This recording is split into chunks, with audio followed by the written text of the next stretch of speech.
Okay, let's just jump right in. We have all been there, right? That one conversation you keep pushing off, the one that gives you that sinking feeling in the pit of your stomach just thinking about it.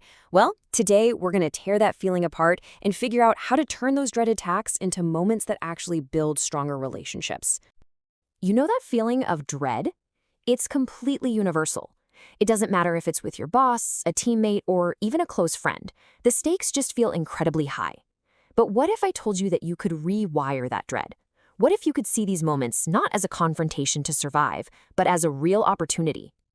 So, first things first, we gotta understand what we're actually up against. I mean, what turns a simple difference of opinion into one of those, a difficult conversation? Turns out, there's kind of a recipe for it. Think of it like a 4-ingredient recipe. You start with a basic disagreement. Then you add a layer of complexity. It's not a simple yes or no thing. Then you stir in a whole lot of emotions, which, let's be honest, can totally hijack our brains. And finally, the big one, consequences. There are real stakes. When you mix all 4 of those together, yep, you've got a difficult conversation on your hands. But here's the twist. This is the crucial mindset shift you have to make. If you handle that exact same recipe well, it stops being a recipe for disaster and becomes the catalyst for something amazing. It's a chance to really understand someone, to build some serious trust, and to make your connection even stronger. The outcome isn't about the topic, it's all about your approach. And that approach, it starts way before you ever say a single word. Success in these conversations is almost always decided by how well you prepare. So let's talk about what that prep work actually looks like. Your prep work really boils down to 2 huge things: getting crystal clear for yourself on what you need and creating a space where the other person feels totally secure. Let's dig into each of these. Okay, before you even think about scheduling the talk, you've got to be brutally honest with yourself. What is the one thing that truly matters here? What's your absolute non-negotiable? Figuring this out helps you cut through all the noise and stops you from getting dragged into arguments over tiny details. It's about knowing which hill you're actually willing to die on. This is all about creating psychological safety. And believe it or not, the physical room you're in makes a huge difference. You need somewhere private where you know you won't be interrupted. Try to make it neutral ground, not your office, not their office. And for goodness sake, get rid of distractions. Phones away. The message you're sending is, you and this conversation have my undivided attention. Now, safety isn't just about the room, it's about the vibe you bring. It's a 2-part deal. You need confidence, which tells the other person, hey, don't worry, I can handle this and we'll get through it. But you also need compassion, which shows them you actually care about them as a human being. That compassion is what opens the door for them to be honest with you. All right, prep work is done. The stage is set. Now it's game time, the moment we actually have the conversation. Let's walk through exactly how to navigate the dialogue itself. Step 3 is all about how you start.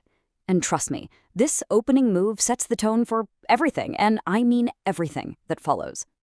So instead of launching into your side of the story, you're going to flip the script. Start with a genuine question. Invite them to share their perspective first. And at this point, your only job is to listen. Seriously, don't argue, don't defend yourself, just seek to understand their truth.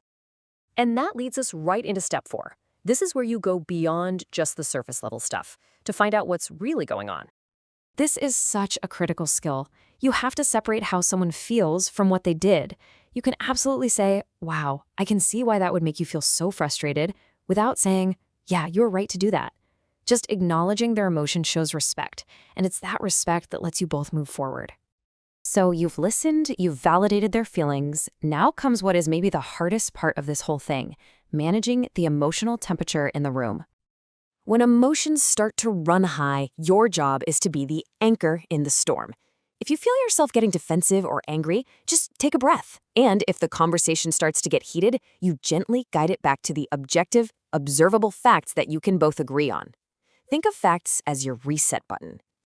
Now this is a game changer. A feeling is subjective, of course, but the fact that you are feeling it is an undeniable piece of data in the conversation.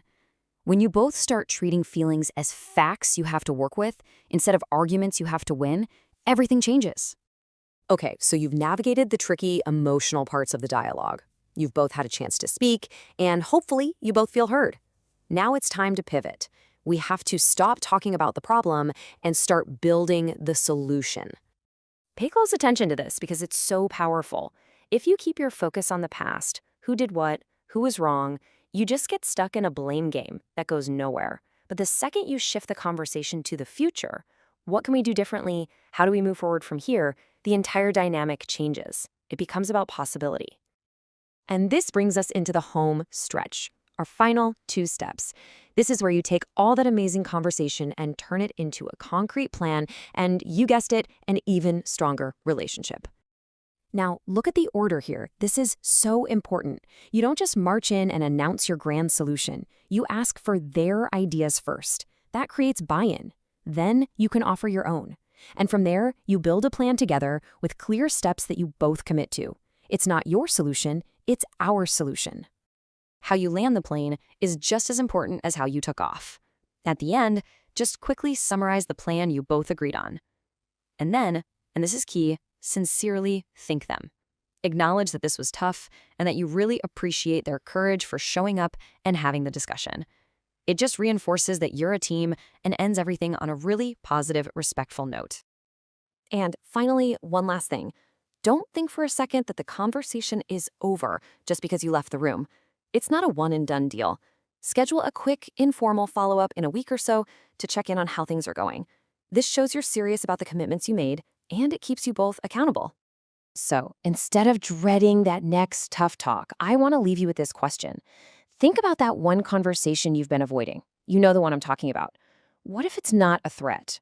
What if, by using these steps, it's actually the single greatest opportunity you have right now to make a key relationship in your life even better?